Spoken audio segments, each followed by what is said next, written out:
केजरीवाल सरकार की नई शराब पॉलिसी का पूर्वी दिल्ली की जनता ने किया विरोध। कहा, छोटी उम्र में शराब के आदी होने लगेंगे युवा, फैसले से बढ़ेंगी रेप की घटनाएं। सुंदर नगरी में ससुराल में संदिग्ध हालातों में आग से झुलसी युवती, मायके वालों ने ससुरालियों पर लगाया जलाने का आरोप। पुलिस सभी एंगल से कर रही जांच।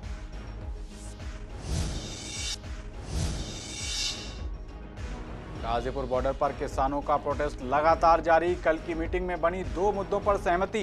बोले, गाजीपुर बॉर्डर के किसान संशोधन नहीं, कानून वापसी को कर रहे हैं प्रोटेस्ट।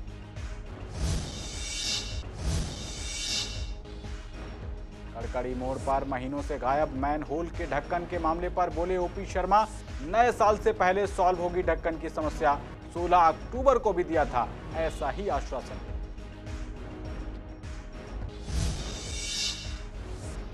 और कृष्णानगर में डेंगू मलेरिया विभाग के नए कार्यालय का निगम पार्षद संदीप कपूर ने किया उद्घाटन।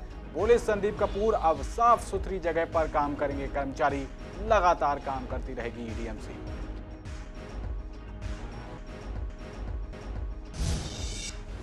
नमस्कार, आप देख रहे हैं पूर्वी दिल्ली खास और मैं हूं आपके साथ पवन पांडे।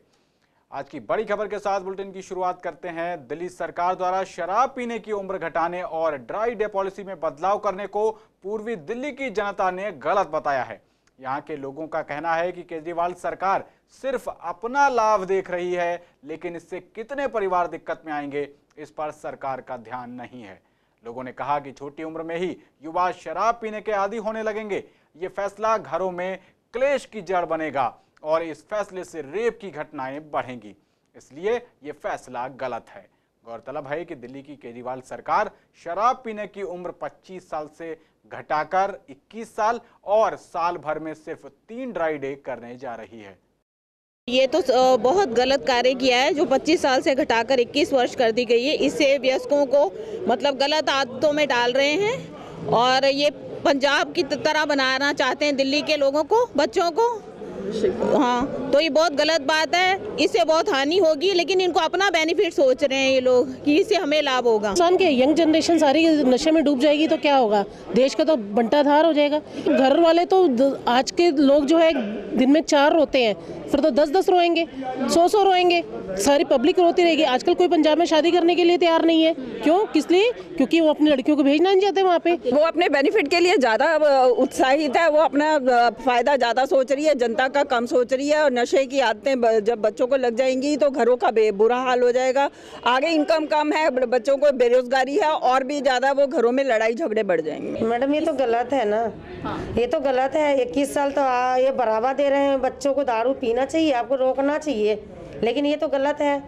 ये तो जो भी फैसला सुना रहे हैं सरकार वो गलत सुना रहे हैं ना। मैम हर घर बर्बाद रहेगा, विकसित नहीं होंगे। बच्चों को शिक्षा देना चाहिए, उसकी जगह आप ठेका खोल रहे हैं 365 दिन, ये तो नुकसान ही है ना। सबसे ज़्यादा गलत है ये, क्योंकि दिल्ली सरकार एक तरीके से पंजाब में जैसे नशा मुक्त कर रही थी ऐसी दिल्ली को कर रही है। बल्कि मेरे ख्याल से 25 से भी ज़्यादा उम्र होनी चाहिए, क्योंकि 25-26 तक तो युवा रहता है और जितना युवा को ये चीज़ों से बचना चाहिए उतना दिल्ली सरकार बढ़ावा दे रही है। तो ये आम आदमी पार्टी दिल्ली सरकार जो ये कर रही है, मेरे हिसाब से तो ये ठीक नहीं है। एक रिक्शे वाला 500 रुपये कमा के आता है दिन में, वो 100 रुपये रिक्शे किराया निकालता है, वो 200 रुपये की दारू पीता है, उसके बच्चे फिर अपनी बीवी को मारता है। वो बच्चे उसके एजुकेशन पढ़ नहीं पाते, वो भी आगे रिक्शा चलाते हैं, वो भी नशा सीखते हैं, वो भी फिर गांजा वांजा लेके पता नहीं 36 प्रकार की चीज़ें। तो मेरे साथ वहीं जीटीबी हॉस्पिटल में एक युवती संदिग्ध हालात में जली हुई एडमिट हुई है। युवती करीब 76% जली हुई है और युवती के मायके वालों ने ससुराली जनों पर आग लगाने का आरोप लगाया है। मिली जानकारी के मुताबिक नंदनगरी थाना अंतर्गत सुंदर नगरी के F ब्लॉक में एक महिला की 2 साल पहले शादी हुई थी। मायके वालों का आरोप है कि ससुराली जन 2 लाख रुपए की डिमांड कर रहे थे। फिलहाल लड़की को इमरजेंसी से वार्ड में शिफ्ट कर दिया गया है। वहीं सरकारी सूत्रों से मिली जानकारी के मुताबिक पुलिस इस एंगल को भी देखकर चल रही है कि युवती कहीं दूध उबालते समय तो नहीं जल गई। आपको बता दें कि लड़की का पति दिल्ली सरकार के एक मंत्री के यहां जॉब करता है।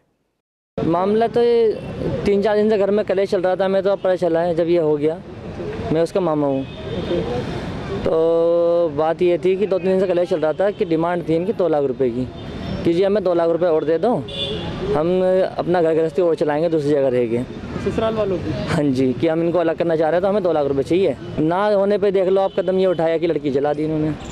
कुछ पता नहीं लग पाया कि तेल से जलाई है, गैस से जलाई है, कुछ नहीं पता चल पाया अभी तक हमें बताया नहीं। जब लड़कियाँ पहुँच गई उसके 2 घंटे बाद किसी गली के ने चुपके से फ़ोन करा कि तुम्हारी लड़की के साथ ऐसा ऐसा हो गया है, अब हॉस्पिटल पहुँचो। कंडीशन तो यह है, बोल पा रही है थोड़ा बहुत, 1-2 मिनट बोल पाती है, उसके बाद डॉक्टर बोलने नहीं देते हैं। कितनी गली होगी? 76% बोला था और कहते चाट काट करके अभी बाद में पता चलेगा, तो कम से कम 3 दिन लगेंगे। हमें जी हमारी बुआ वहीं रहती है पास में, उन्होंने फ़ोन करके बताया कि दीदी को उनके घर वालों ने जला दिया है। दीदी का यहाँ डॉक्टरों ने बताया 76%। आगे बढ़ते हैं। गाजीपुर बॉर्डर पर कृषि कानूनों के विरोध में किसानों का प्रोटेस्ट लगातार जारी है। छठे दौर की मीटिंग में 2 मुद्दों पर सहमति बनने के बाद अगली मीटिंग के लिए 4 जनवरी की डेट रखी गई है। इस बीच आज सीसीएन संवाददाता अहरार चौधरी ने गाजीपुर बॉर्डर पर चल रहे प्रोटेस्ट का जायजा लिया, तो वहां किसानों का साफ तौर पर कहना है कि मीटिंग चाहे कितनी भी आगे बढ़ती जाए, पर जब तक तीनों कानून वापस नहीं होते तब तक वो बॉर्डर पर इसी तरह डटे रहेंगे। गाजीपुर बॉर्डर पर प्रोटेस्ट में बैठे किसानों का कहना था कि वो किसी संशोधन के लिए नहीं, सिर्फ बिल वापसी के लिए प्रोटेस्ट पर बैठे हैं। वहीं प्रोटेस्ट में अब नुक्कड़ नाटक के जरिए आंदोलनकारियों का मनोरंजन और बिल के तहत जागरूक भी किया जा रहा है। वहीं आज प्रोटेस्ट में पंजाबी सिंगर बिट्टू खन्नेवाला पहुंचे और आंदोलनकारियों का हौसला बढ़ाया। सानू किसानां नूं तां पहले दिन तो ही लगता है कि बात बनी पई है। बात सिर्फ यह है भी मन की करता है, जे जन की नहीं करता। मोदी जिहड़ा साडा प्रधान मंत्री है ना, थोड़ा जिहा किते ना किते फसिया होया महसूस हुंदा सानू कि कारपोरेट घराणिਆਂ ਦੇ ਸਕੰਜੇ ਦੇ ਵਿੱਚ ਫਸਿਆ ਹੋਇਆ ਹੈ, ਘੁੱਟਿਆ ਹੋਇਆ ਉਹਨਾਂ ਨੇ। ਤੇ ਸਾਨੂੰ ਉਮੀਦ ਹੈ ਕਿ ਮੀਟਿੰਗ 1 ਵੀ ਹੋ ਸਕਦੀ ਹੈ, 2 ਵੀ ਹੋ ਸਕਦੀਆਂ ਨੇ, 4 ਵੀ ਹੋ ਸਕਦੀਆਂ ਨੇ, ਪਰ ਅਸੀਂ ਮਨ ਬਣਾ ਕੇ ਬੈਠੇ ਹਾਂ ਕਿ ਮੀਟਿੰਗਾਂ ਜਿੰਨੀਆਂ ਮਰਜ਼ੀ ਹੋਈ ਜਾਣ, ਅਸੀਂ ਇੱਥੋਂ ਉਦੋਂ ਜਾਣਾ ਜਦੋਂ ਕੰਮ ਹੋ ਗਿਆ। ਕੱਲ ਜਿਹੜੀ ਸਹਿਮਤੀ ਹੋਈ ਹੈ ਨਾ, ਕਿ ਸਾਡੀ ਕਹਾਵਤ ਹੈ ਜਾਂ ਸਾਰੇ ਹਿੰਦੁਸਤਾਨ ਦੀ ਕਹਾਵਤ ਹੈ ਕਿ ਹਾਥੀ ਲੰਘ ਗਿਆ ਪੂਛ ਰਹਿ ਗਈ, ਇਹ ਜੇ ਕੱਲ ਸਿਰਫ ਪੂਛ ਜੀ ਲੰਘੀ, ਹਾਥੀ ਸਾਰਾ ਹੀ ਬਾਕੀ। ਅਸੀਂ ਇਹਨੂੰ ਕੱਲ ਕੋਈ ਚਲੋ ਠੀਕ ਹੈ, ਇੱਕ ਬਹਿਣ ਦਾ ਮਾਹੌਲ ਬਣਾਉਣ ਵਾਸਤੇ ਜੋ ਕੁਝ ਕੀਤਾ ਉਹਨਾਂ ਨੇ, ਧੰਨਵਾਦ। ਲੇਕਿਨ ਸਾਡਾ ਇਹਦੇ 'ਚ ਕੋਈ ਸਾਨੂੰ ਕੋਈ ਅਸਕੇ ਸਾਡੀ ਸੰਤੁਸ਼ਟੀ ਨਹੀਂ, जिन्ना चेर साडा मेन मुद्दा ये जो प्रस्ताव वापस नहीं होंगे और MSP के कानून नहीं बनता, ये तो घट साडी कोई ना शर्त है ना सरकार सोचे। के लिए भी हम लोगों को कह रहे थे भी एक कमेटी बना देते हैं, जिस चीज़ को ठंडे बस्ते में डालना उसकी कमेटी बना दीजिए। हम लोगों का यही है, जब तक ये तीनों बिल वापस नहीं लिए जाते और MSP की गारंटी नहीं दी जाती है, तब तक इससे पीछे हटना या किसान का यहाँ से दिल्ली वापस जाना नामुमकिन है। कड़कड़ी मोड़ पर महीनों से गायब मैनहोल के ढक्कन के मामले पर बीजेपी विधायक OP शर्मा की प्रतिक्रिया सामने आई है। OP शर्मा ने कहा है कि उन्होंने जल बोर्ड के अधिकारी से बात की है और कहा कि नए साल की शुरुआत से पहले इस समस्या का समाधान कर दिया जाएगा। उन्होंने कहा कि पहले उन्हें कंफ्यूजन थी कि ये गड्ढा है, इसलिए वो दूसरे डिपार्टमेंट के अधिकारियों से बात कर रहे थे, इसलिए ये समस्या अब तक ठीक नहीं हो पाई थी। आपको बता दें कि इससे पहले 16 अक्टूबर को भी इस बारे में OP शर्मा से CCN ने बात की थी। तब उन्होंने 1 हफ्ते में समस्या समाधान होने की बात कही थी, पर आप देख सकते हैं कि हालात अभी जस के तस बने हुए हैं। जो गड्ढा है जिसके ऊपर बैरिकेड रखा हुआ है, वो या तो कोई सीवर धस गया है या ज़मीन धस गई है, उसके लिए जो DDA के संबंधित एक्शन है उनको बोल दिया गया है। और मैं ये समझता हूँ कि आने वाले सप्ताह में वो समस्या का निदान हो जाएगा। जो हमारा विश्वास नगर का जो नाला जा रहा है, प्रीत विहार चौक से जब हम दीपक नर्सिंग होम की तरफ आते हैं तो सड़क के बीच में एक सीवर का ढकना काफ़ी लंबे समय से हटाकर उसके ऊपर एक लोगों उससे दिक्कत ना हो, इसलिए उसके ऊपर एक अवरोधक रखा हुआ है। तो अभी मेरी एक्शन से बात हुई है और आज ही हमारा सोच ये है कि आज की तारीख में, यानी कि साल के आखिरी दिन में ही आज इस काम को हो जाना चाहिए। राजधानी दिल्ली में चोरों में पुलिस का कोई डर नहीं दिख रहा है। चोर आए दिन चोरी की वारदातों को अंजाम देकर पुलिस के लिए सिरदर्द बन रहे हैं। ताजा मामला उत्तर पूर्वी दिल्ली के थाना करावल नगर अंतर्गत अमर विहार कॉलोनी का है, जहां चोर मंदिर का ताला तोड़कर LED टीवी और पुजारी का मोबाइल फोन चोरी कर फरार हो गए। वहीं मंदिर के पुजारी ने पुलिस से कॉलोनियों में गश्त लगाने की गुहार लगाई है। आपको बता दें कि इससे पहले भी इस मंदिर में कई बार चोरी हो चुकी है। फिलहाल पुलिस ने मामला दर्ज कर लिया है और चोरों की तलाश शुरू कर दी है। एक तो ये कोरोना काल चल रहा है, ऊपर से ये चोरियां नहीं रुक रही हैं, कल भी रात को यहाँ पे ताला तोड़ के चोर मंदिर में घुस आए हैं और मंदिर का ये सीसीटीवी का एलईडी निकाल के ले गए और मेरे पिताजी का मोबाइल भी निकाल के ले गए।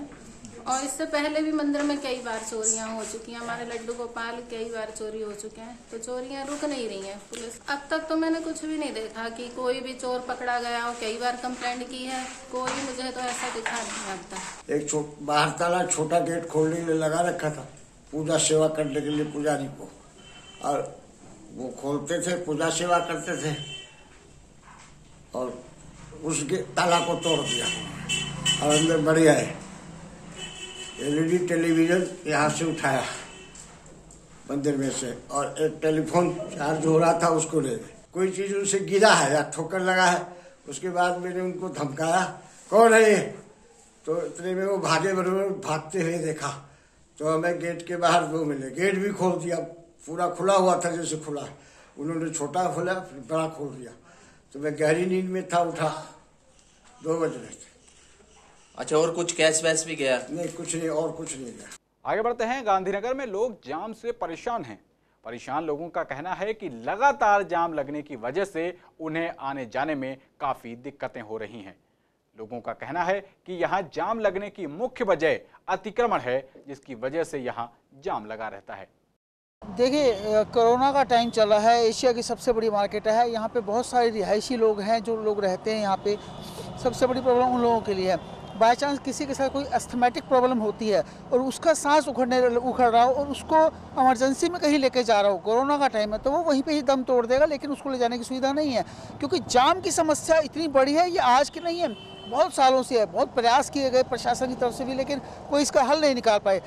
जैसे भी ये बता रहे हैं कि भाई कोरोना के चक्कर में इस टाइम इतनी पब्लिक परेशान है, तो इस चीज़ को आप लोगों को समझना चाहिए कि भाई सबसे पहले ये अनऑथराइज्ड पार्किंग जो गाड़ियाँ जो लगी हुई ना, ये आधा रोड इन्होंने जाम के कारण, ये अगर ये गाड़ियाँ सारी यहाँ से हटा दी जाती हैं तो आपको खुद देखेंगे ये रोड ये खुला करवाया किस वजह से खुला, इतनी रोड में अब यहाँ तक गाड़ियाँ मतलब पूरी लगाई है, ये जाम हुआ पड़ा।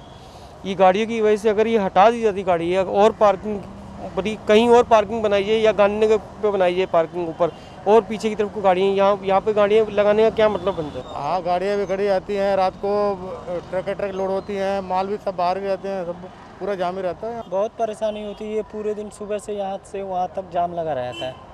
अभियान चला दे कि इन्हें पार्किंग में अपनी एडजस्टिंग करो, वैसे ही रोड खाली हो जाएगा। वहीं आज पूर्वी दिल्ली के कृष्णानगर वार्ड में डेंगू मलेरिया विभाग के नए कार्यालय का उद्घाटन निगम पार्षद संदीप कपूर ने किया।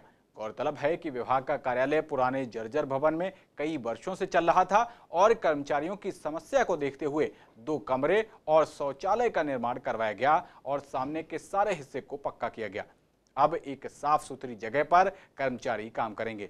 वहीं इस मौके पर संदीप कपूर ने कहा कि निगम की आर्थिक स्थिति ठीक न होते हुए भी विकास के कार्यों को पूर्वी दिल्ली नगर निगम लगातार कर रहा है और आगे भी करता रहेगा। वहीं कार्यक्रम में कृष्णानगर के विधानसभा प्रत्याशी doctor Anil Goyal, doctor BK Monga, Seva Bharati से रवि रस्तोगी समेत RWA के प्रतिनिधियों ने भागीदारी की। देखिए, जो डेंगू मलेरिया की हमारी टीम है वो कोरोना काल में उसने पूरी सेवा की है जनता की, चाहे वो सैनिटाइजेशन करना हो, चाहे वो डेंगू मलेरिया की रोकथाम के लिए घर घर तक जाना हो, धुएं का छिड़काव हो नालियों में, लेकिन उनकी बैठने की व्यवस्था, स्टोरेज की व्यवस्था ठीक नहीं थी और एक बहुत पुराना छोटा सा कमरा था।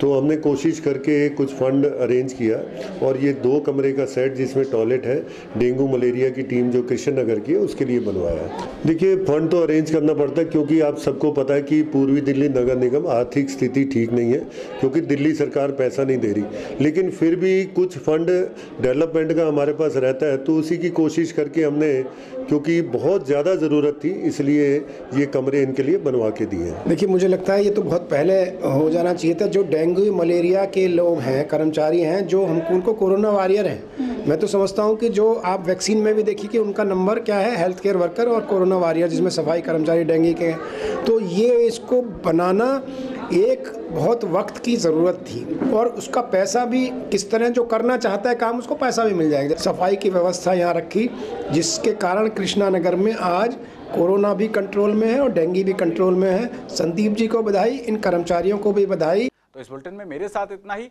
बाकी खबरों के लिए देखते रहिए CCN। नमस्कार।